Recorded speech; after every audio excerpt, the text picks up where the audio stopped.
Como Satanás impede nossas orações. Testemunho de John Mulinder.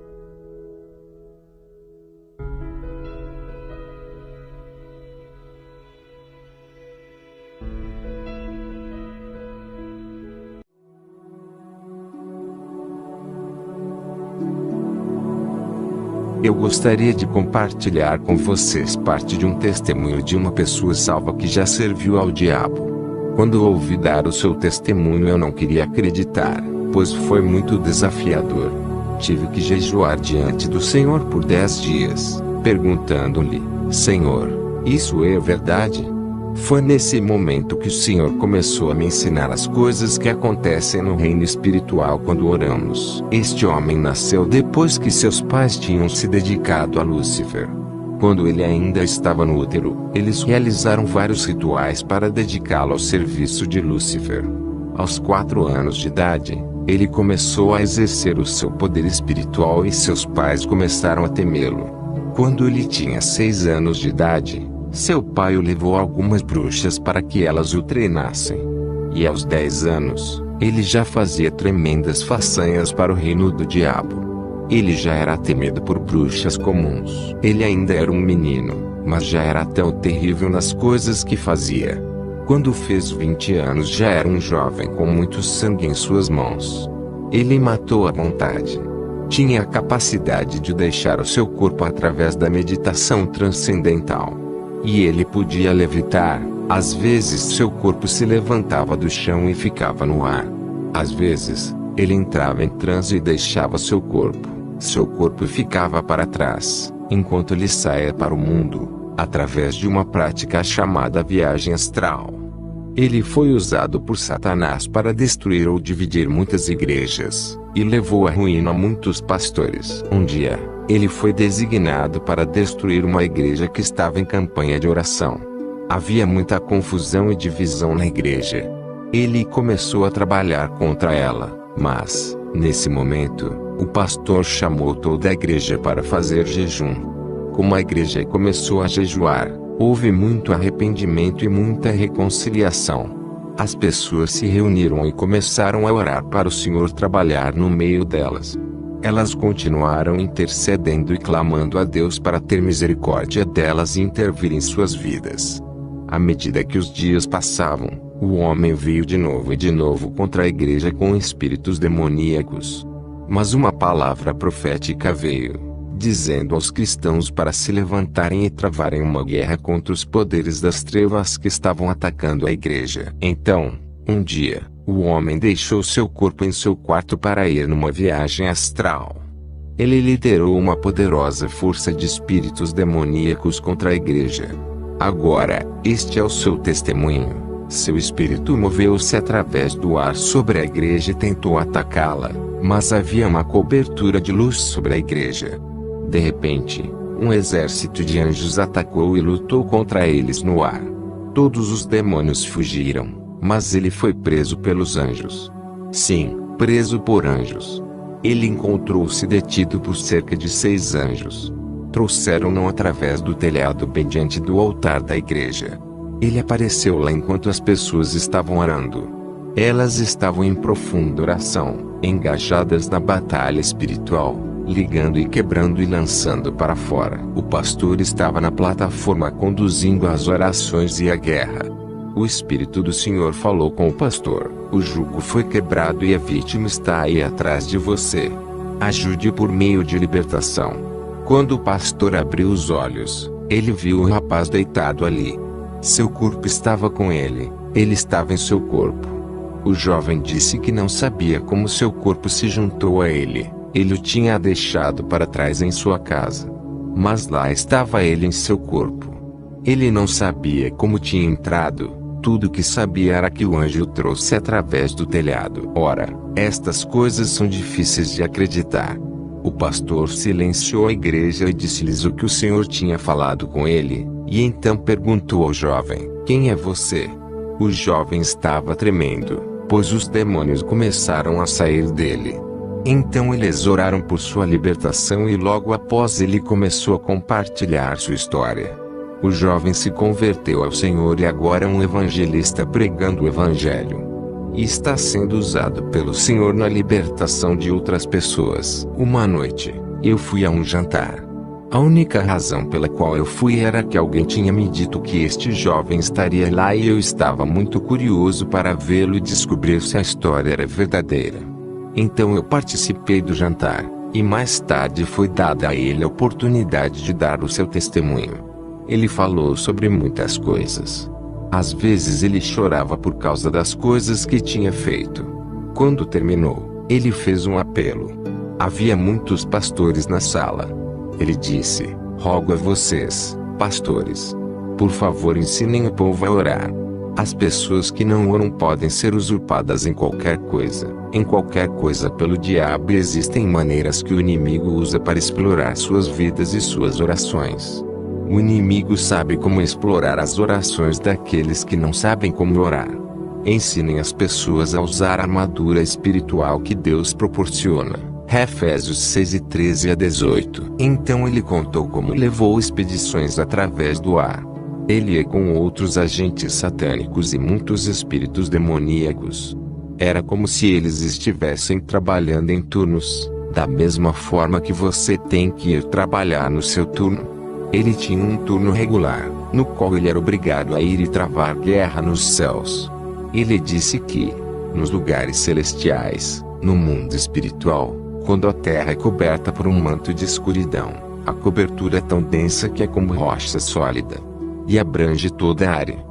Os espíritos são capazes de ir por cima e por baixo dessa cobertura e, de lá, influenciar os acontecimentos na terra. Quando os maus espíritos e os agentes satânicos humanos terminam seus turnos, eles vão para a terra nos pontos de aliança, na água ou na terra, para revigorar seus espíritos. Como eles revigoram seus espíritos? Pelos sacrifícios que as pessoas fazem nestes altares. Eles podem ser sacrifícios de feitiçaria, derramamento de sangue de todos os tipos, incluindo aborto, guerra e sacrifícios humanos e animais. Podem ser sacrifícios de moralidade sexual, nos quais as pessoas praticam perversões sexuais e todo tipo de promiscuidade. Tais atos fortalecem esses poderes. Existem muitos tipos diferentes de sacrifícios. Ele disse que quando os agentes satânicos estão nas regiões celestiais e os cristãos começam a orar na terra, as orações dos cristãos aparecem para eles em 3 formas. Todas elas aparecem como fumaça que está subindo em direção ao céu. Algumas orações aparecem como fumaça que deriva ao longo e desaparece no ar. Estas orações vêm de pessoas que têm pecado em suas vidas que não estão dispostas a tratá-los. Essas orações são muito fracas, pois elas são desintegradas e desaparecem no ar. Outro tipo de oração é também como fumaça. Levanta-se para cima até atingir a rocha, mas não consegue romper a rocha. Estas orações geralmente vêm de pessoas que tentam se purificar, mas não têm fé quando oram. Elas costumam ignorar os outros aspectos importantes que são necessários quando alguém ora. O terceiro tipo de oração é como a fumaça que está cheia de fogo. Quando sobe, é tão quente que, quando atinge a rocha começa a derreter como cera, perfurando a rocha e atravessa. Muitas vezes, quando as pessoas começam a orar, suas orações parecem com o primeiro tipo. Mas como elas continuam orando, suas orações mudam e tornam-se como o segundo tipo de oração. E como elas continuam orando, de repente, suas orações inflamam em chamas. Suas orações tornam-se tão poderosas que perfuram a rocha. Muitas vezes os agentes do mal notam que as orações vão mudando e chegando muito perto de se tornar fogo. Estes agentes, então, comunicam outros espíritos da terra e dizem-lhes: distraia essa pessoa da oração. Impeçam-nos de orar. Detenham-nos. Muitas vezes, os cristãos se rendem a essas distrações. Eles estão buscando, arrependendo-se e permitindo que a palavra examine o seu espírito. Sua fé está crescendo. Suas orações são cada vez mais focadas. Então o diabo percebe que suas orações estão ganhando força, e as distrações começam. Telefones tocam. Às vezes, No meio de oração muito intensa, o telefone toca e você acha que pode ir atendê-lo e, em seguida, voltar e continuar orando. No entanto, quando você volta ao início. E é isso que o diabo quer. Outros tipos de distrações surgem em seu caminho. Elas podem tocar seu corpo, trazendo dor em algum lugar. Elas podem fazê-lo ficar com fome, fazendo com que você queira ir para a cozinha preparar algo para comer. Se eles conseguirem tirar você desse lugar, eles terão derrotado você. Ele disse aos pastores: ensinem as pessoas a reservar algum tempo, não apenas para oração casual. Eles podem fazer isso o resto do dia. Uma vez por dia, eles devem ter um momento em que eles estarão se concentrando de todo o coração em Deus, sem distrações. Se as pessoas insistirem nesse tipo de oração e se permitirem ser inspiradas no Espírito para continuar, alguma coisa acontecerá no Espírito. O fogo atinge a rocha e ela derrete. O homem disse que, quando o degelo começa, ele é tão quente que nenhum espírito demoníaco pode suportar. Nenhum espírito humano pode suportar. Todos eles fogem. Aparece uma abertura no reino espiritual. Tão logo ela aparece, todo o problema na oração para. A pessoa que está orando no chão, sente que a sua oração, de repente, torna-se tão boa, tão agradável, tão poderosa e intensa. Eu descobri que, naquele momento, normalmente perdemos toda a consciência de tempo e outras coisas. Não que nos tornemos descuidados, pois Deus cuida de nosso tempo. Mas é como se você abandonasse tudo e se conectasse com Deus. O homem disse que quando as orações rompem, a partir daquele momento não há mais resistência e a pessoa pode continuar orando, enquanto ela quiser.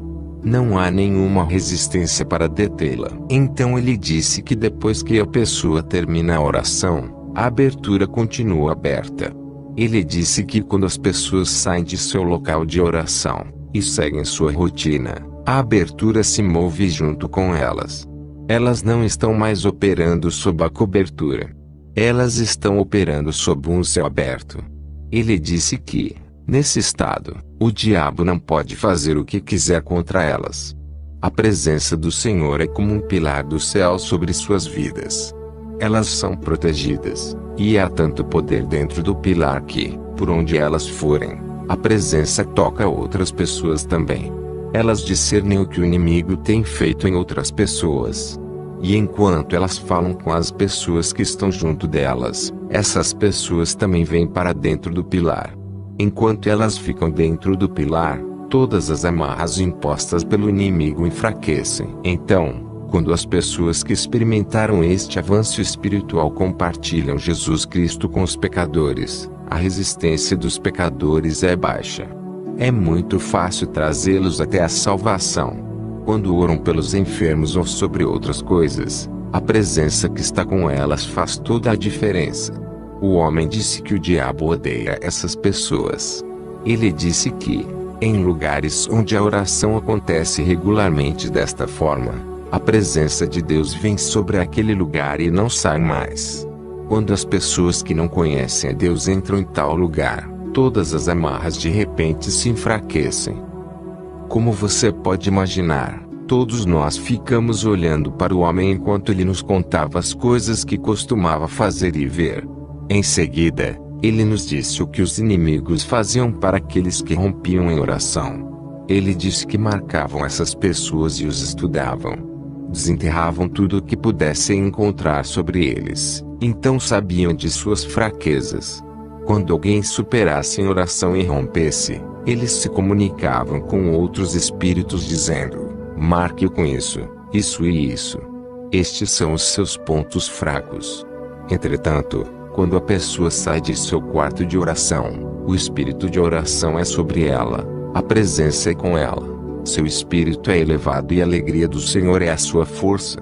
No entanto, o inimigo sempre tenta trazer coisas que possam distraí-la de se concentrar no Senhor. Se a fraqueza da pessoa é na área de temperamento, o inimigo vai levar pessoas a fazer coisas para deixá-la irritada.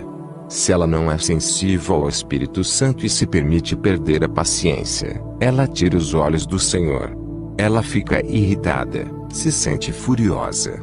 Então, depois de alguns minutos, ela quer esquecer tudo e seguir em frente com a alegria do Senhor. No entanto, não se sente mais alegre. Ela tenta se sentir bem de novo, mas não pode. Por quê? Enquanto ela estava cedendo à tentação, os demônios estavam trabalhando duro para fechar a abertura acima dela. Depois de terem restaurado a rocha, a presença é cortada. A pessoa não deixa de ser um filho de Deus. Mas o extra de unção sobre a sua vida, a presença que buscou além do seu próprio esforço, é cortada. O inimigo busca conhecer as suas áreas de fraqueza. Se a fraqueza é a tentação de cometer imoralidade sexual, o inimigo vai preparar pessoas ou eventos, algo para despertar a paixão de repente para levar à tentação. E se a pessoa cede à tentação e abre a mente para receber e entreter os seus pensamentos, quando ela volta e quer estar novamente na unção, ela descobre que a unção não está mais lá. Você pode dizer: isso não é justo. Basta lembrar o que a Bíblia diz: coloque o capacete da salvação, vista a couraça da justiça. Nós normalmente não entendemos o papel dessas armas na guerra. Mas lembre-se que Jesus nos ensinou no final da oração do Senhor: não nos deixeis cair em tentação, mas livrai-nos do mal.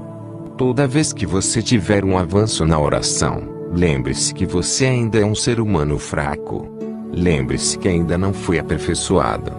Diga ao Senhor, pedi ao Senhor que proteja contra as armadilhas do diabo. Deus é capaz de fazê-lo. Ele é capaz. É por isso que as coisas acontecem às vezes. Tudo que você precisa dizer é: obrigado, Jesus. É por isso que o apóstolo Paulo escreveu no livro de Tessalonicenses 5:18: dê graças a Deus em tudo, pois esta é a vontade de Deus em Cristo por você. Algumas coisas não são boas. Elas são dolorosas e nos perguntamos por que Deus permite que aconteçam. Mas, se soubéssemos do que Ele está nos salvando, nós o agradeceríamos. Quando aprendermos a confiar no Senhor, nós o agradeceremos em tudo. O homem disse que quando a oração rompe assim, a resposta sempre vem. Ele disse que não soube de um único caso em que a oração rompeu e a resposta não veio. Ele disse que a resposta sempre vinha, mas que na maioria dos casos, nunca alcançou a pessoa que pediu. Por quê? A batalha é nos céus. Ele disse que, depois que o inimigo conseguisse cortar o céu aberto e restaurar a rocha, ele observava a pessoa e esperava, porque ele sabia que a resposta definitivamente viria. Então o homem disse algo que realmente abalou minha fé. Foi por causa do que ele compartilhou a seguir que jejuei por 10 dias perguntando: Senhor, isso é verdade? Você pode provar isso para mim? O homem disse que cada cristão tem um anjo que o serve. Sabemos que a Bíblia diz que os anjos são espíritos ministradores que nos servem. Ele disse que quando as pessoas oram, a resposta vem nas mãos de seu anjo. O anjo traz a resposta, assim como lemos no livro de Daniel 10. Então ele disse algo que era difícil receber: se aquele que ora sabe da armadura espiritual e está vestido com ela, a resposta vem por um anjo que também está vestido com a armadura completa. No entanto, se a pessoa que ora não se preocupa em estar vestida com a armadura espiritual, seu anjo vem a ela sem armadura espiritual. Quando os cristãos são descuidados com os tipos de pensamentos que entram em suas mentes e não lutam a batalha na mente, seus anjos vêm a eles, sem capacetes. Qualquer arma espiritual que você ignorar na terra, seu anjo não a tem quando ele te serve. Em outras palavras, nossa armadura espiritual não está protegendo nossos corpos físicos, está protegendo nossas façanhas espirituais. O homem disse que, como um anjo estaria vindo, eles o veriam, encontrariam as áreas que estavam descobertas, e em seguida, atacariam essas áreas. Se ele não tinha um capacete, eles atirariam em sua cabeça. Se ele não tinha um peitoral, eles atirariam em seu peito. Se ele não tinha sapatos, eles fariam um fogo, e o obrigariam a andar através do fogo. Agora, estou apenas repetindo o que o homem disse. Na verdade, nós lhe perguntamos: os anjos podem sentir o fogo? Você sabe o que ele respondeu? Lembre-se, este é o reino espiritual. Eles são espíritos que lidam com os espíritos. A batalha é intensa. Quando domina um anjo de Deus, a primeira coisa que eles vão atrás é a resposta que ele está carregando, e a roubam dele. Então, eles dão a resposta a pessoas que estão envolvidas em ocultismo ou bruxaria, para que possam dizer: eu consegui isso por meio de bruxaria. Então o homem disse que eles não ficavam satisfeitos em apenas roubar a resposta. Eles também queriam deter o anjo. Eles começariam a lutar contra ele. E ele disse que às vezes eles teriam sucesso em segurar e amarrar o anjo. Ele disse que, quando isso acontece, o cristão na terra se torna uma vítima também. Eles podem fazer qualquer coisa para este cristão porque ele fica totalmente sem auxílio no reino espiritual. Perguntei-lhe: você quer dizer que um anjo pode ser mantido em cativeiro pelas forças demoníacas? O homem não conhecia as escrituras na época em que ele estava dizendo tudo isso. Ele não conhecia os versículos. Ele estava apenas compartilhando sua experiência. Ele disse que não conseguiam segurar o anjo por muito tempo porque, como outros cristãos orariam em outro lugar, reforços viriam e o anjo sairia livre. No entanto, se o cristão responsável não orasse por ele, o anjo permaneceria em cativeiro. Então, o inimigo enviaria seu próprio anjo para o cristão como um anjo de luz. É assim que o engano vem: falsas visões e falsas profecias, falsas orientações ou conduções no espírito e a realização de todos os tipos de decisões erradas. E muitas vezes essa pessoa fica aberta a todos os tipos de ataques e escravidão. Deixei o jantar extremamente preocupado. Eu perguntei ao Senhor: Senhor, eu não quero nem tentar acreditar nisso. Isso tira toda a minha confiança, a minha segurança. Durante os 10 dias em que busquei o Senhor fez duas coisas. Ele não só confirmou as coisas que eu tinha ouvido falar, mas também abriu minha mente para entender muito mais sobre o que acontece no reino espiritual do que o homem nos disse. E 2, ele me levou para ver o que devemos fazer quando as coisas estão acontecendo, de modo que não sejamos derrotados, mas que possamos triunfar. Precisamos conhecer e realmente chegar a um termo com 3 coisas. Primeiro, como usar as armas da nossa milícia. A Bíblia chama de armadura de Deus, Efésios 6, 13 a 18. Não é nossa armadura, e a armadura de Deus. Quando a usamos, nós permitimos que Deus lute por nós. Segundo, compreender a relação entre espíritos ministradores, que são anjos, e nossas vidas espirituais, e ser sensível ao que está acontecendo em nossos corações como uma direção sobre o que precisa ser feito no reino espiritual em nosso nome. Isso nos leva à terceira coisa, o Espírito Santo. Não devemos considerar o Espírito Santo como nosso servo, que está nos servindo e trazendo-nos as coisas. Ele não corre para trás e para frente entre nós e o Pai para lhe dizer o que precisamos. Esse é o trabalho dos anjos. Ele está ao nosso lado. Fazendo o quê? Guiando-nos, ensinando-nos, direcionando-nos, ajudando-nos a orar no caminho certo. E quando essas coisas estão acontecendo no reino espiritual, Ele nos permite saber. Às vezes Ele nos acorda no meio da noite e diz: ore.